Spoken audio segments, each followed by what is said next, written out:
నేను ఎప్పుడూ అంటూ ఉంటాను, చాలామంది ఎన్నో రకాలుగా విమర్శలు కురిపించారు, అది వాటిని పట్టించుకొని నేను చెప్పేవాడు నవ్వేవాళ్ళు నవ్వని ఏడ్చేవాళ్ళు ఏమని అని అన్నట్టు నేను అనుకున్నది ఆ బాటలోనే.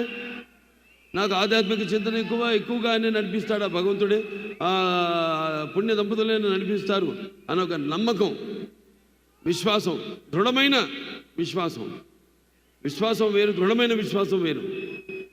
ఆ దృఢమైన విశ్వాసంతోనే ఇలా 50 ఏళ్ళైంది ఇండస్ట్రీకి వచ్చి, ఎన్నో రకరకాల పాత్రలు చేశాను. మొదటి బొట్టు దిద్దింది ఆయనే, తిలకం పెట్టింది ఆయనే.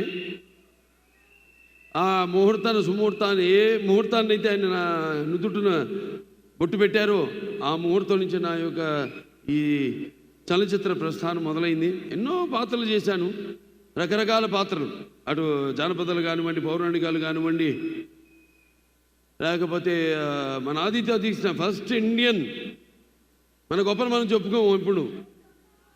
ఇప్పుడు వస్తున్న టెక్నిక్ వీళ్ళు ఎక్కడ ప్రస్తావన లేదు ఆ సినిమా గురించి. చేయబోతున్నాను దాని సీక్వెల్ కూడా అతి త్వరలో. ఫస్ట్ ఇండియన్ సోషియో ఫ్యాంటసీ చేసింది మన తెలుగు వాళ్ళు అని యావత్ భారతదేశం గర్వపడాల్సింది. అటువంటిది చాలామంది తెలియదు ఆ సినిమా గురించి, వేరే భాష వాళ్ళకి.